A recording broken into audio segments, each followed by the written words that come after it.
Midweek Critiques! Midweek critique examples come from personalized videos that have already been made, with focused advice for that individual. The examples shown here are intended to help you, the public. For a personal critique of your own, head to Patreon. This time on Midweek Critiques, tangents.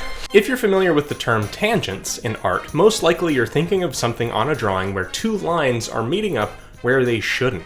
But tangents as an idea is a little bit wider than that. So even if you aren't familiar with tangents, hopefully this can help. In fact, later in the video, we'll actually talk about good tangents. A tangent is when two lines, shapes, or ideas are meeting up in an image and creating either an unintended insinuation of an idea or something new beyond the original two lines or shapes. With tangents, we get into an area of art where just because something is correct doesn't mean that it's good. Yes, Olimar is positioned on the wall behind me, and then my head is in front of it in space. That is correct.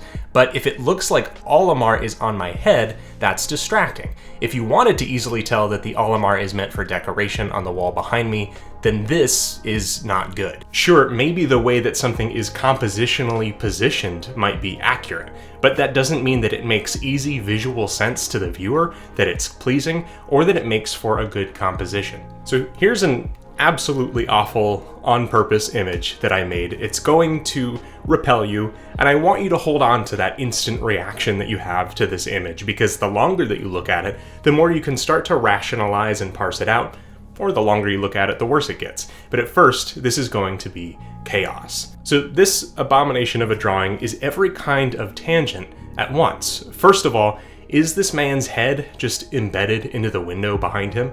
Well, technically the window is supposed to be behind him in the background, but because we've made the height of the head the same as the window, they're blending together. Now, that idea of lines meeting up is happening a ton. The pupil, the eye that it's in, the side of the head, the ship, all of these lines are converging. It becomes so repulsive, let alone confusing, what's happening with these lines. Another kind of minor tangent that I thought I'd throw in here is the repeating pattern of his pupils with the portholes on the ship. It's just a pattern that's asking you to pay attention to it, but doesn't make any sense. By the way, this ship is a mess. The top of it here is in line with the pane of the window, and the way that it interacts with the water makes us wonder, is it sitting directly on top of the water? Is it in front of the water? There's no spatial depth.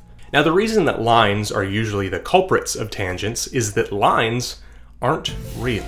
As in, lines are something that we use in art to create shapes and outlines and abstractions of shapes from real life. But in real life, we just have objects. That's why a realistic painting doesn't use lines to delineate between forms. Here, where there's a line cutting all the way across this arm, sure, the arm is behind the torso a little bit. Sure, there might technically be a thread in this shirt that is making this journey upwards. But that doesn't mean that you use a line to cut that off. When we use a line like this, it's like using a knife to cut between ideas. And sometimes that means that we fatally wound our spatial depth. In the case of this guy, here's a quick solution. If we absolutely must have his head in front of the window, it'd be better if we could at least separate it out.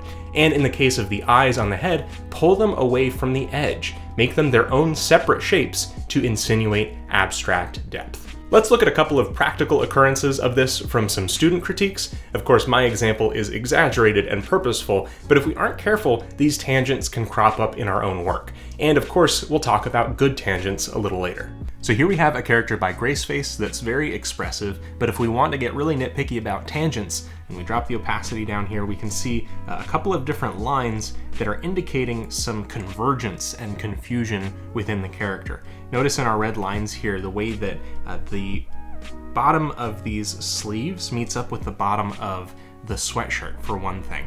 And of course, yeah, it's all the same sweatshirt, but the idea of the arms and the torso are kind of being merged unintentionally. We see the same thing here too if we hide our red lines, where these lines, the one that's on the edge of the pocket here and the one that's on the edge of the body, are doing that same thing where it gets a little bit claustrophobic the closer they get together.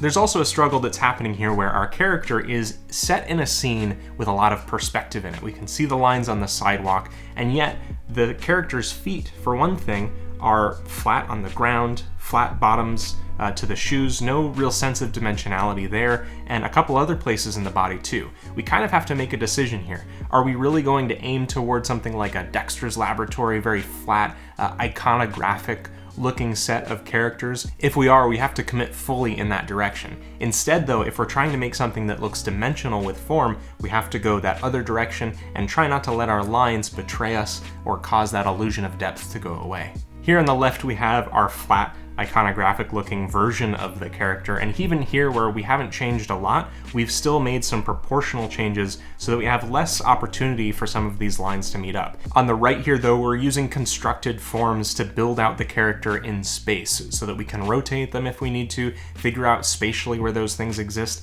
and then of course all of this underdrawing, once we can hide that and instead bring in our line art, it's still going to be really clean and crisp like a sort of flat looking character, but all of that dimensional information is still going to be there. All of this is just another good thing to keep in mind when you're designing a character. If your design has some shapes where you will frequently get tangents when they move or are viewed from a certain angle, it may be smart to simply adjust the proportions enough to give them some breathing room.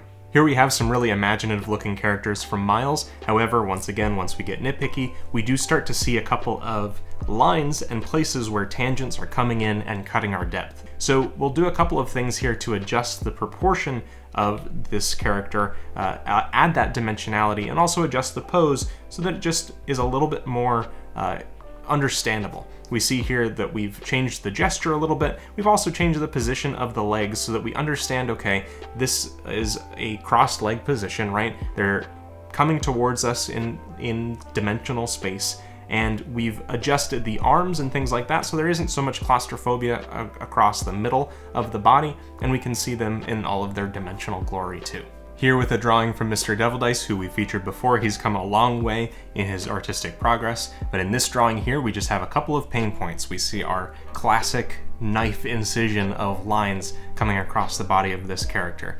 Each of these lines here from the arm on our side here, coming across to the pectoral muscles, really what's happening, especially once these abdominal muscles are their own shape, cut away from the body, it's no longer a detail on the overall torso. It's like those abdominal muscles are like extra circles of cardboard laying over top of the body. So instead what we want to do here is make sure that there's implied shapes, but we aren't using lines to make huge incisions, right? So we'll add some dimensional forms to these areas. We'll introduce a little bit of gesture to some of the body.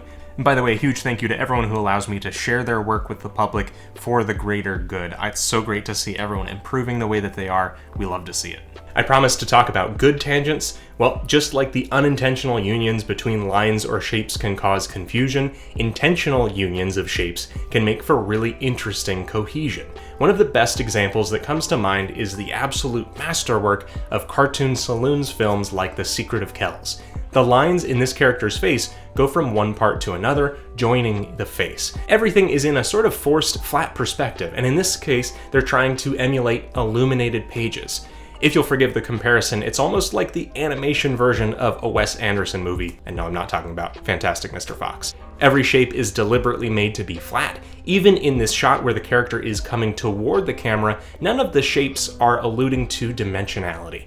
But this is a deliberate choice. They meant to make it this way. If you want traditionally dimensional, stylized work, make sure that your lines are working for you instead of against you. If you want a critique of your own, you can get one on Patreon or an expedited one on brookeseggleston.com/shop. It's lovely to be able to upload midweek, and I'll see you Sunday for the next video. My 18-hour course is called Learn Character Design, and Beatgo's Backpack is a monthly delivery of new original art. Thanks for watching, and have fun creating.